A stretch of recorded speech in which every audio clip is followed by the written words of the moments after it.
محب طالبان د پاکستان نیابتي جنګیالي او ګوډاګیان دي.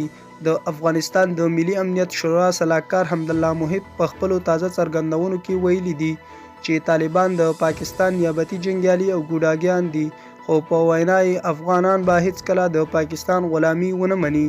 نوموړي په امریکا په نیویارک ښار کې د بهرنیو چارو په یو فکري بنسټ کې وینا کوله.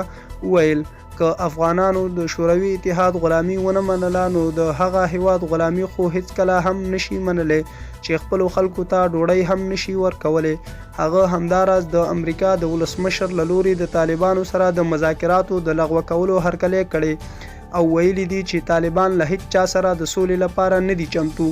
هغه وایي چې طالبان یوازې په افغانستان کې واک ټینګول او حکومت کول غواړي.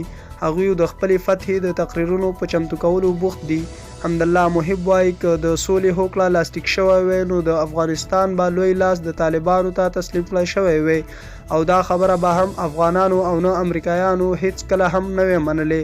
هغه زیاتوي چې شورویان تر طالبانو څو چنده ښه وو ځکه هغوی د ودونو په هوټلونو بریدونه نه کول.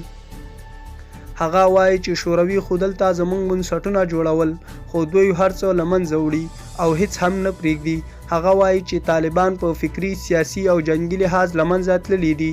نوموړی زیاتوي چې افغان جګړه داسې نه ده چې ختمېدل به یې ونه لري، خو موږ په نظامي ډګر کې د دغه جګړې پای وینو. طالبان اوس هماغه څه انتخابولی شي چې موږ یې توقع لرو.